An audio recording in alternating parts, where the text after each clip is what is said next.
Hello hello à toi passionné de petits poulets en pleine santé et jardinier du défi planté au poulailler. Écoute, on a dépassé, j'ai fait largement les 30 articles, vidéos, contenus sur planter au potager et j'ai largement dépassé le défi sur le terrain. J'ai vraiment mis la priorité à planter un maximum de choses. J'en ai encore beaucoup à planter, notamment tout ce que j'ai bouturé. J'ai une trentaine de sureaux à planter. J'ai encore plein de petits cassis. J'ai une plante qu'on n'a pas vue qui est l'arbre à faisan également, mais ça sera l'occasion de refaire des articles avec un petit peu moins de fréquence, mais de refaire encore des articles.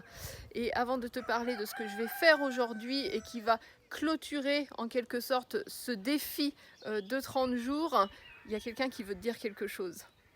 Hello à toi, passionné de petits poulets. Moi, c'est Titus. Bon, t'as dû me reconnaître.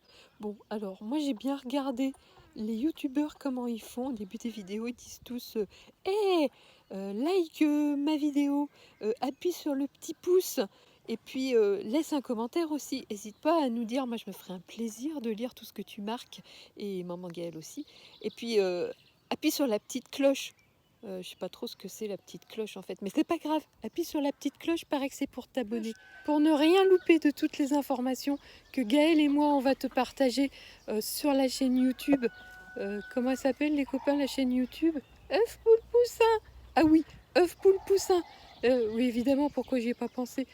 Et aussi il y a un e-book gratuit. Maman elle met un e-book gratuit. Il est dans le descriptif et aussi dans le commentaire. Et puis tu peux aussi t'abonner à la newsletter qu'on est en train de mettre en place et qui va être diffusée tous les week-ends, genre ça, c'est les potins du poulailler ou quelque chose comme ça. Enfin, c'est les poules qui vont décider. Moi je suis un coq, c'est pas moi qui m'occupe de ça. Les potins, c'est pas trop mon truc. Allez, je te dis à bientôt et en attendant, regarde la vidéo de Gaël. Bye bye les amis. Je vais te faire un petit récap un petit peu de tout ce qui s'est passé pendant ces 30 jours. Et également, aujourd'hui, je vais planter un catalpa que Nathalie m'a donné. Donc c'est le deuxième, en fait, j'en ai déjà planté un hier. Et au pied, je vais y mettre une des poires de terre qui fait partie de jour 5 ou jour 6 du défi, tu sais, où je les avais séparées, mis en pot. Donc en fait, tout a fonctionné. Même les petites qui étaient sous petite serre, etc. Tout a fonctionné, tout a bien démarré.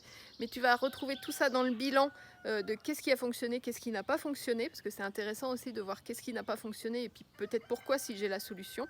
Donc aujourd'hui, je vais installer ces deux plantes-là et je vais te montrer aussi comment j'ai fait en amont pour pouvoir les installer sans forcer trop sur ma main qui est toujours plus ou moins immobilisée parce que pas complètement réparée, on est bien d'accord, dans la mesure où je ne suis pas très raisonnable.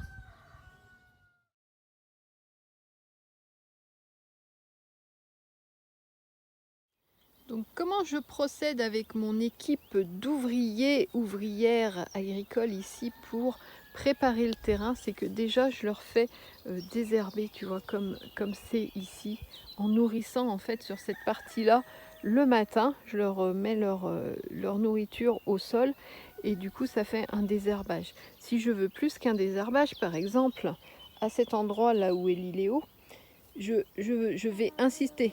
C'est-à-dire que je vais nourrir pendant plusieurs jours, voire plusieurs semaines régulièrement à cet endroit-là pour qu'ils grattent au sol jusqu'à ce qu'ils enlèvent l'herbe et que ça n'y ait plus que de la terre. C'est-à-dire que là, ça va détruire l'herbe.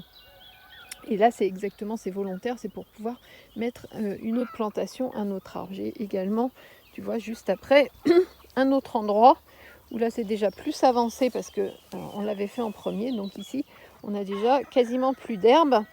Et pour moi, ça va aller très très vite ensuite à la pioche, même s'il fait très sec. J'ai plus qu'à piocher, à bêcher à cet endroit-là pour ameublir la terre. Et je peux même leur laisser encore une journée ou deux, eux, à gratter la terre pour me défaire les mottes. Donc ils sont vraiment hyper importants dans leur travail pour ça. Et vraiment, ce sont des assistants très très chouettes et très très efficaces quand on sait les guider vers les bonnes actions. Tu vois ici, c'était une zone où il n'y avait plus d'herbe du tout, il n'y avait plus que de la terre, donc j'ai mis un petit coup de bêche. Là, je ne vais même pas avoir besoin de les laisser gratter parce que c'était déjà, ils avaient déjà vraiment bien brasser le haut de la terre, donc j'avais juste 2 petites mottes de racines à enlever et c'est nickel. Donc je vais pouvoir installer le catalpa avec sa poire de terre. Et tu vois, juste à côté, il y avait aussi, j'avais planté ça il y a déjà quelques semaines, même principe, hein, il y avait un espace et j'ai mis un hémérocal et un oignon rocambole pour occuper le trou. Voilà. C'est finalement assez simple, il suffit juste d'avoir pensé en amont à là où tu veux mettre l'arbre, où c'est judicieux. On évite les galeries de taupes, etc. parce que ça va finir par bouffer les racines. Mais tu regardes où tu veux implanter un arbre, un massif, une plantation, etc.